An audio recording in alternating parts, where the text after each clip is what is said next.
Hey, what's up guys? It's the new sensation, Big O Notation here, and today I'm going to be bringing you another installment of the viewer suggested deck profiles where you guys suggest decks for me to make. And today the deck in particular that I'm going to be doing is the Heroines deck profile. It's taken me a little bit longer to get to this one, obviously with my exams and stuff that I've mentioned in quite a few videos, but also because this deck profile and a couple of the other ones that I'm hopefully going to do down the line, I've been finding a little bit more tricky to get a build that I'm properly satisfied with, because they're a little bit more obscure decks. They might be a bit older or a bit kind of on the rogue tier, a little bit less competitive than the other decks that I've been doing. So it's taken me a little bit longer to kind of get to grips with how the deck plays out and what cards work well in the deck and what cards don't. So apologies for the time delay, but I'm here now. I'm going to bring you guys the deck profile, and I appreciate you guys for tuning in. Before I get started, I want to give a very huge shout out to Rising Phoenix Odyssey, not only for suggesting the deck, but for being a really massive supporter of the channel, always commenting on my videos and just like giving me good advice with stuff like recording setups and everything. Really appreciate it, man. Shout out to you. Definitely check out his channel as well. Does some really good content on there. But we will get straight into the deck profile now. So this is the current list that I've been working with. A couple of things I want to go over before I get directly into the list is obviously this deck is particularly meant to be like a rainbow style deck, a little similar to the Agents of Destruction or the Ultimate Tower deck that I profiled recently. And if you watched my Ultimate Tower deck profile, you would know that I actually really enjoy playing rainbow style decks. Decks with more than 2 or 3 colors in are kind of my favorite to play. I really enjoy playing them, and I think that they're some of the most interesting in the game. But this one in particular I really disliked, because you don't really get any benefit for playing it as a rainbow deck, because although it makes all of your battle cards treated as if they have no specified cost, it doesn't actually give you any sort of cost reduction like the Agents of Destruction leader or the Tower leader do. So it kind of doesn't really reward you in that same sense for playing a rainbow style deck, and it actually kind of influences you towards maybe more of a monocolor strategy or a dual color strategy, with maybe like 1 or 2 cards from each color splashed in there because they're just so good standalone cards. But like it really doesn't make you want to play such a rainbow style deck as maybe Agents of Destruction was, where it was running like literally every color that it could because all of the cards were so strong on their own and they got their cost reduced by the leader, which made them even better. So that was something I really struggled with when creating the deck. And not only that, but not only does the leader not reward you for playing a rainbow style deck, but if you're playing the heroine leader, and currently as of today, or as of June in 2021, there is only 1 heroine leader in the game, as far as I know at least. But it also has a permanent where you can't play non-heroine battle cards. So if you're planning to play heroines, you have to only play the heroine battle cards. So it's very restrictive, and it gives you almost no rewards in the actual deck building for the heroine deck, which I really struggled with, actually being able to find cards that fit well into the deck that were heroines and would actually support some kind of strategy that the deck overall wanted to like achieve, like a game plan, because there's actually not very many heroine cards that really work well in the deck, and so it becomes kind of like a scattered archetype. It's very strange, but I figured I would profile this now because we are just getting into the set 14 reveals. I think today we had a couple of the blue cards, we saw some of the Hirudegarn stuff, but we haven't seen the green cards yet, and there is some speculation that there's going to be heroine support in the green cards. I think there's Videl on a couple of the card arts. Some people are saying that there might be a green Videl leader, and a lot of the deck, or a lot of the cards printed previous to set 14 were actually green heroine cards, like the Chilai. The Great Saiyaman 2 was kind of not really heroine, but it fits in there. And then we have the TP Chilai as well, Rosie, Kakunsa, and then there's the Ribrianne as well, the one-drop Ribrianne that got printed in Evolution Booster. Like, a lot of the cards that support the heroine archetype are green, and that is kind of the main color that heroine was put into. So it would make sense for set 14 to contain some green stuff, and I'm gonna put this profile out hopefully before set 14 comes out, but I will probably try and do a profile of the set 14 heroine archetype, although I assume it will be a little bit more easy to build because they'll kind of package it up as like heroines rather than this scattered archetype that comes across a bunch of different colors and different sets. They'll probably just make it you buy a box of the set and you get most of the deck. But I'll try and get a profile out for Rising Phoenix Odyssey of the set 14 heroine stuff as well. But I will also, whilst we're in the waiting room for set 14, I will get this out and we can all play heroines for those that want to. So to just give you a quick glance of the leader, she has a permanent. So something important to notice actually is that she is 5k on the front and 10k on the back, as with the Red Bulma leader and a couple of others like the Hercule leader.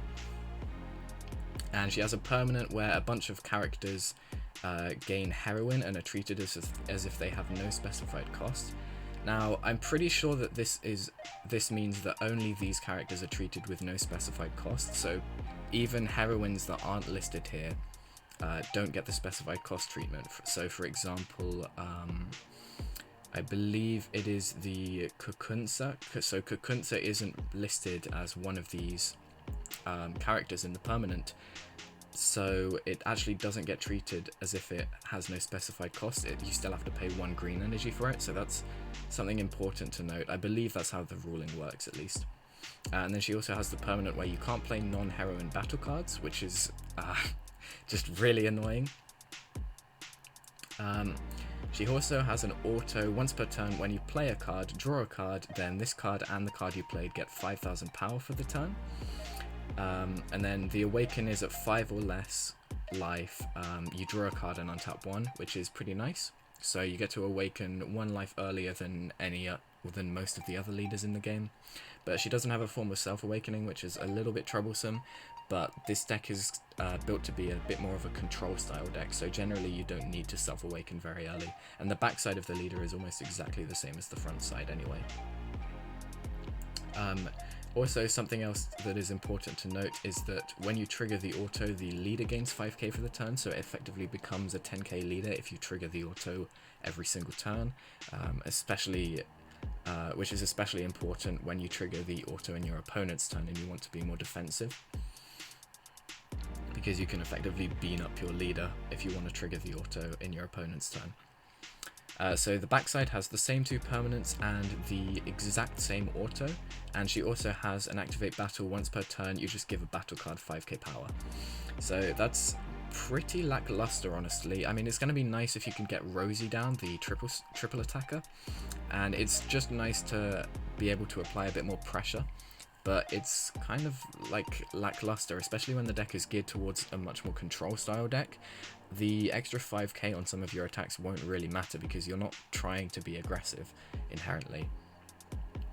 But to synergize with that activate battle, I've included a couple of cards in here that can attack multiple times in a turn, like the Rosie can gain triple attack when she's played, and also the Android 17 and 18 I believe can attack twice, or can restand battle cards. Yeah, restand battle cards, I think. Not dual attack. So for the secret rare of choice, I went for Heroine's Lineage. It fits nicely in the deck because it gives you some disruption if your opponent is swinging for game with an unprotected battle card, and it also thematically fits in very nicely with the deck, where if you can make it to turn 5 and this is in your drop area, you just get to drop a bunch of cards from your hand, which is really nice.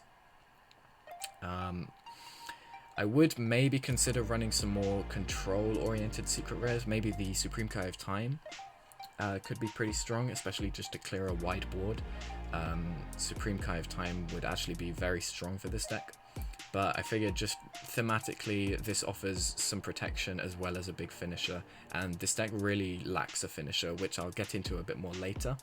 But I found that this deck really struggles with actually closing out the game, especially if you're against another control deck like Blue Baby or something. You're going to have a really tough time actually being able to kill them. My Unison of choice, I went with the Launch Unison. So she's a 2-cost 15k green Unison. She can play herself for 2 energy if you have a Heroine Leader, which is great because the deck is rainbow colored, so you're often not actually going to have the right energy for this Unison. She has a +1 where you just get to search the top 5 of your deck for a Heroine card, and she has a -1 where you effectively get to KO any number of your opponent's battle cards whose energy costs add up to 3 or less, which is great removal, especially for a control deck. Another really big issue or gripe that I have with this deck is that the main incentive to play a Unison focused strategy within this current format is because you get the free counter plays and the free counter attacks like Dormant Potential, the Vegeta Prideful Transformation, Yamcha Merciless Barrage. That type of style of interaction with your opponent is really strong at the moment. But the issue with this deck and the clash that this deck has with those cards is the main good green Unison for this deck is the Launch at the moment. The pan is going to be really strong, I think, when the set 14 stuff comes out and it becomes a bit more skillless oriented or a lot more mono green. But at the moment I feel that the Launch is the best one to play, and because it's green, you won't be able to run Dormant Potential Unleashed in the deck because your leader isn't green, and you can't run Freezer Charismatic Villain because it's not a Heroine card, and your leader doesn't permit you to play any battle cards that aren't Heroines. So you actually can't run any sort of inbuilt protection for your Unison if you're running the Launch Unison. I can't remember if there's a blue Unison for this deck, I'd have to check, but for some reason I feel like there's a blue Unison that you can play with this deck, maybe. Correct me if I'm wrong. I know there's the pan Unison as well, but I think the Launch one is better in terms of this deck at the moment. But yeah, you just don't get to really run any protection for your Unison, which is really rough, and I've tried to include some cards to mitigate for that, which we'll get into a bit later. One of the finisher style cards that I had at the start at a much higher ratio was 2 Rosie. So when you play this card, you get to discard 2 cards from your opponent's hand and gain triple attack for the turn, which is really strong. Has great synergy with your leader's Activate Battle, because you can make a 20k triple attacker that rips 2 cards out the hand for 3 energy. Really strong card. The issue that I have with this card in this deck specifically is that it's 3 green specified costs, as you can see here, and Rosie is not one of the characters listed to give no specified cost treatment. So that's actually really impactful. And that's why I'm only running 2 copies of this card, and I reached a point where I was considering just cutting this card because it just wasn't, I found that it was often a dead card in my hand. But what I've opted to do instead is I've upped some of the other green ratios so that this is mainly a green deck now, and that's actually really helped out with playing Rosie down and using it as a much needed finisher for the deck. And I've also included the Krillin and Android 18, which the Rosie is really helpful for, just for upping green numbers in the deck and being able to arrival in the Krillin Android 18 consistently enough. So 2 Rosie is working out just fine for me at the moment. I have a tiny little synergy in the deck which I will go over now, which is this Chilai. So she is just a 1-drop, she draws a card, but then she negates her skills for the game, so she becomes skillless. And this has great synergy with the Great Saiyaman 2, which is a Videl, so it gets treated as Heroine from your leader's permanent, because you can use the Activate main to bounce a skillless card on your board to play her. So you can bounce the Chilai to your hand after drawing 1 from the Chilai and drawing 1 from your leader. You can then bounce it, play the Great Saiyaman, and then the Great Saiyaman will play down a Chilai from your deck, which is a 20k Heroine vanilla card. So that's a nice way to just get some swarm going if you're looking to be a bit more aggressive in the matchup. and it will get you 2 draws because of your Chi auto and off of your leader auto. So it's actually a really nice combo to have. So I'm running 3 Chi, 3 Saiyaman, and 2 of the 2-drop Chi. You don't need to run too many of the 2-drop Chi because the Great Saiyaman pulls it out from the deck or the drop area, so you only need to run 2 because in the case that one ends up in your life, it means that you always have a target anyway. Another thing that I want to premise with this deck is that its main strength is drawing lots of cards and being able to control the game. So obviously your leader's auto draws a card whenever you play a card, once per turn. You want to utilize this quite a lot in similar to the old Pan leader, the red Pan. You want to be utilizing this by playing battle cards once in your turn and then once in your opponent's turn, so that you can gain maximum value from it, and it will also give you 5k on your leader card during your opponent's turn, which mitigates the fact that it's a 5k 10k leader, effectively making it normal stats for a leader, which is really helpful. So I've got a bunch of battle cards that play themselves during your opponent's turn in the deck as well. So for another good value generator at the start of the game for this deck is the Kakunsa. I have 3 copies of her. She's just a simple 1-drop draw a card, and then she has an additional effect where if your opponent has 8 or more cards in their hand and 3 or more energy, she can gain 16k and double strike. So she becomes 20k double strike on turn 3 or turn 4 effectively, which is really helpful for the deck. Just being able to push in the later stages of the game. Generally turn 3 to 5 is where you want to be looking to turn it around and try and become a bit more of an aggressive deck, because oftentimes that'll be where you stabilize against aggro matchups. So 3 of her has been working out fine. Something to watch out for is she has unique, so you can't actually play multiple copies of her out on the board, but that would be really strong if you could. But the deck has enough 1-drop drawer cards, I feel, to mitigate for that, because the deck has 3 Chilai, 3 Kakunsa, and 3 Awakening Talent Pan, which functions similarly to the other 2. So we have 9 1-drop drawer cards in the deck, which is great for the deck because the deck's main strength is just being able to draw a bunch of cards for really cheap. We have 4 of the Bulma super combo. I wasn't sure what super combo I really wanted to run in this deck. And I opted to go for the Bulma, originally because I thought that the permanent on the leader said that you can't have any non-heroine battle cards in your deck, so that was my original choosing for this Bulma. But in the end, it actually turned out to be really helpful, just being able to combo and gain some extra power, and then being able to use it as a 1-drop drawer card when I didn't have anything else to do was also really nice, especially if I hadn't used my leader's auto that turn. So just a little bit more of a flexible super combo. And if you're opting to run the Ribrianne, there's a 1-drop Ribrianne which I'll probably go over near the end of the video. I believe that card can search the Bulma, but also your launch Unison can search the Bulma because it's a heroine card, so that's really nice as well. I am running 1 copy of the Pan. This is effectively Champa for the deck, but more flexible than Champa because it's a 0-cost 5k that can then pay 1 to gain the Champa effect and become Champa. So it's just very nice to have that as an archetype card instead, and it's obviously also searchable from the launch. But it's just nice to have this as a backup finisher because 1 Champa in every deck seems to work well from since the card has come out. It's just good to have. We have 3 of this launch, so this is one of the first cards that I'm going over that plays itself during your opponent's turn. So it's a blocker, and then it comes out after a battle where it's been comboed from, well, just used in a combo, but generally it'll be from hand. You just pay 1 and you play it from your drop area. So that's really nice because it will trigger your leader's auto during your opponent's turn, and that will get you some more draw power, and it also acts as a blocker, so you can then proceed to block an attack from your opponent during their turn, which is really nice. Another of the cards that I was running that can play itself during your opponent's turn is this Android 18.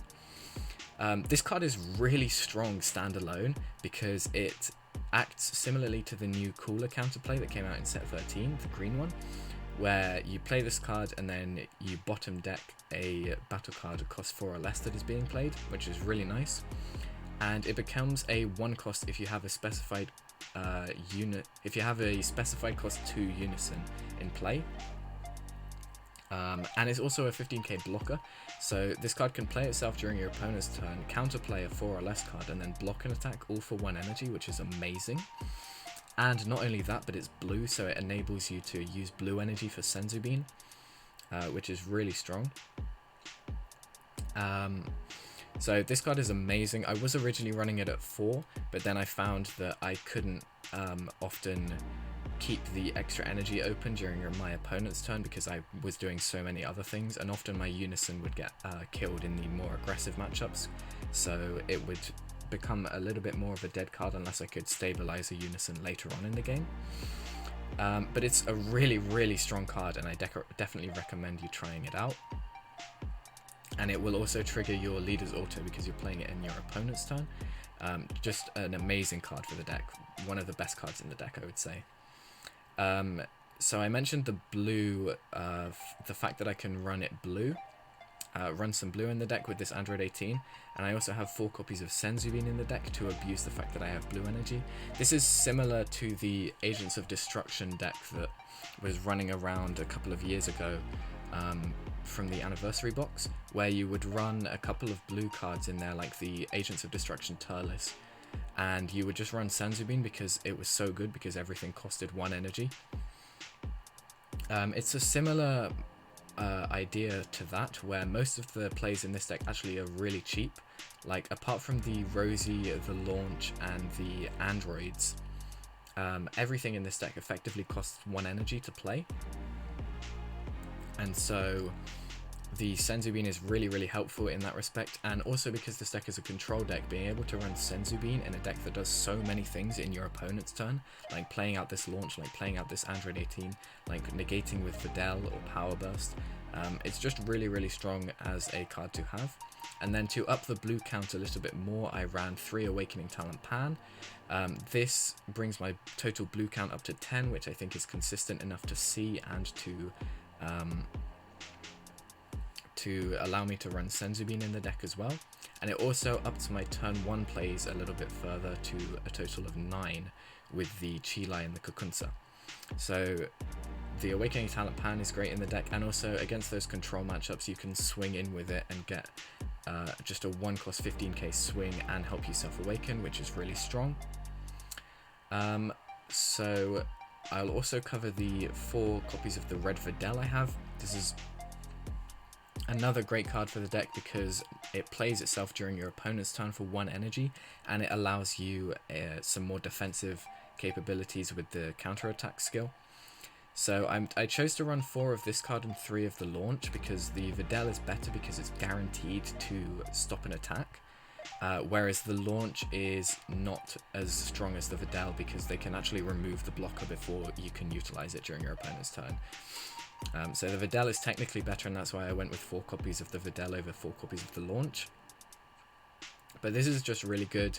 It's a 1-drop counter attack, and it will draw you a card, which is better than most negates in the game at the moment. Like, Power Burst is around the same level as that. Power Burst is obviously a little bit better with the sparking negate flexibility, but it's really strong to give you access to a 1-drop negate that draws a card. Now onto something that I've been testing a little bit and works a little bit weirdly. I am running 2 copies of Pan Great Ape Whisperer. So it's a blocker, and it brings itself out when your life is at 2 or less and you activate Awaken. And it has an activate main where you can, once per game, restand a yellow battle card. So this seems like a really weird fit in the deck, and it doesn't really make sense at first glance. Because your leader awakens at 5 life, and you're a control deck, so often you don't want to be going down to as low as 2 life. My theory behind it was, if you're against an aggressive deck, and they're trying to kill you on a turn, and you they're trying to take you down from 6 to 0 life or something, you can save your awaken for a little bit longer, and then when you awaken at 2 or less, you can just utilize the blocker skill of this, because it free plays during your opponent's turn. It will then immediately it will trigger your leader's auto as well, and it will provide you with another blocker if your opponent is like going for game that turn. But it also has some pretty nice synergy against the more control decks with this Android 17 and 18. So this gets treated as a heroine without specified cost because of your leader skill. It's deflect triple strike, and if you or your opponent have a skillless battle card in play, reduce the energy cost of this card in your hand by 1. So that has some nice synergy with the Chi-Lai and Great Saiyaman combo that I was talking about a little earlier, because that will give you some skillless guys that just stick around on the board for a little while. When it's played, you get to wipe the skills of all battle cards, as many battle cards and unisons as you want on the board, including your cards. And then you can send it to the drop area and restand 2 of your skillless battle cards with energy cost 4 or less. So oftentimes you actually want to wipe your own skills just so that you can get the restand. And this is the main finisher that I've been toying with the deck. So on turn 4 you want to be dropping this, and assuming you already have a couple of guys out on the board from your skillless shenanigans, you can drop this down, and either you will have defensively played Pan, or you can awaken and then play Pan. And then you get 2 triple strike swings off of the Android 17 and 18, a 15k swing with the Pan, swing with something else, and then the Android 17 and 18 can then restand 2 of your skillless cards, which is really, really helpful. So that's just a nice little finisher for the deck. It's not insanely strong, and I don't get it off most games, but against the more control matchups, it's really nice because this battle card has deflect. So if you're reaching turn 4 against Blue Baby, you can oftentimes just drop this guy down and try and do something with it. Another reason that I'm running this little combo is to provide some yellow cards for the Krillin and Android 18 arrival, because this deck is very, very low on yellow cards, and I'd actually like to try and fit some more yellow cards in here later on as a kind of revision to this deck. But I couldn't find any whilst I was building the deck originally that really fitted with what I felt like the deck wanted to do. The Krillin and Android 18 arrivals in for a specified green, which is really good because, as I said earlier, most of the deck is going to be green, and you're going to be charging a lot of green energy to give you the potential for Rosie. So arrivaling in the Krillin and Android 18 is pretty convenient, and it gives you some more hand control. It can provide you with the skillless potentially for the conditions for your Android 17 and 18. But also it just plays a card during your opponent's turn, which is often what you need in this deck, because it will get you a draw from your leader and a discard with the Krillin and Android 18 effect. So this Krillin and Android 18 has actually been a real MVP in testing, and it's been really, really strong from when I've been playing the deck. So I definitely recommend trying it out. I am running 3 Power Burst as a additional negate to the Videl negate that I talked about earlier. I'm choosing to run 3 copies of this because the only target that I can add back is the Bulma super combo, which obviously I only have 4 of, so I figured running 4 Power Burst as well as the 4 super combos would be a little bit weird, because I felt like most of the time if I played Power Burst and I have 4 copies of it, I probably won't be able to grab back the super combo because I probably won't have used it yet. But Power Burst is just really nice to have. A Sparking Negate always feels like a good card to have in the deck, and because my leader's black, Power Burst is the one that fits, and conveniently enough, grabbing back super combos and just being able to effectively have 7 super combos in a deck is pretty strong. I could consider upping this to 4, honestly, but I don't know what I'd really take out of the deck at the moment. Maybe the Pan, but the Pan adds more yellow cards for the Krillin and Android 18, so it's a little bit tricky. Like I mentioned earlier, this deck feels like a mishmash of a bunch of different synergies that kind of work well together, but also sometimes don't. And then the final card is Senzu Bean, which I've talked about already. A couple of cards I was considering running. I was thinking about this Android 18 because it draws more cards and this deck's main strength is drawing cards. But it ended up not working out. The other idea that I did have with the Android 18 was because obviously it ups more blue count, so it allows me to have easier access to Senzu. So if you're finding Senzu is not working out so well for you, you could maybe consider adding in this Android 18 and just using it as a blue energy most of the time. This Chi-Chi is really strong, obviously, against blue, and if you're planning to play this deck at like an event or something, I would consider at least siding this card.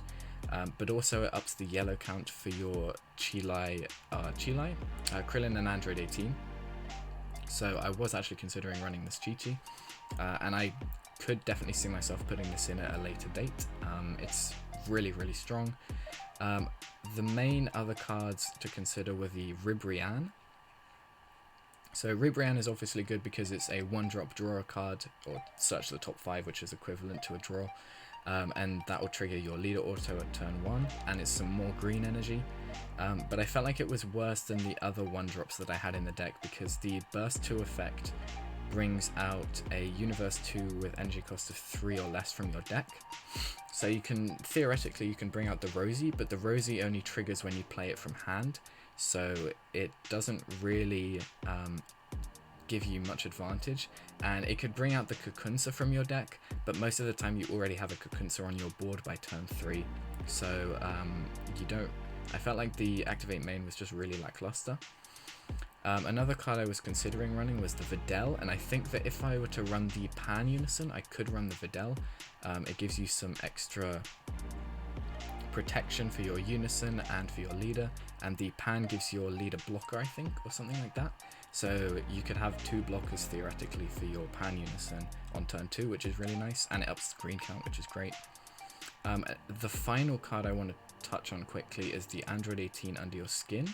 This is a really nice defensive card, and I could theoretically swap this out for the 5-drop Android 17 and 18 card that I had in there as a finisher, because it offers some nice defense, because it's a blocker that can once per turn rest a battle card, so it effectively will get rid of 2 attacks, and it also is a 0-cost 5k yellow card, which is really helpful for the Krillin and Android 18 arrival, because the main gripe I have with this 17 and 18 is that it's a 1-cost 10k, which is really frustrating to work with when you're trying to arrival in cards. So you could maybe consider running this Android 18 in the deck as well, or instead of the 17 and 18, just to up your yellow count. So that's kind of it for the deck profile. I will try and get round to all of the other viewer suggestions when I can, and I will also try and give the a deck profile on the heroine cards that come out in set 14, just as to make sure that I cover all of the heroine stuff for Rising Phoenix Odyssey. If you've made it this far, be sure to like and subscribe and all of that good stuff. Check out the Twitch streams down below. I stream pretty much daily at this point, but at least like 4 times a week. I'll be doing some Dragon Ball stuff on there, some like just a bunch of different games, really, variety of stuff. But definitely check that out. Thank you all for watching, and I hope you have a great day.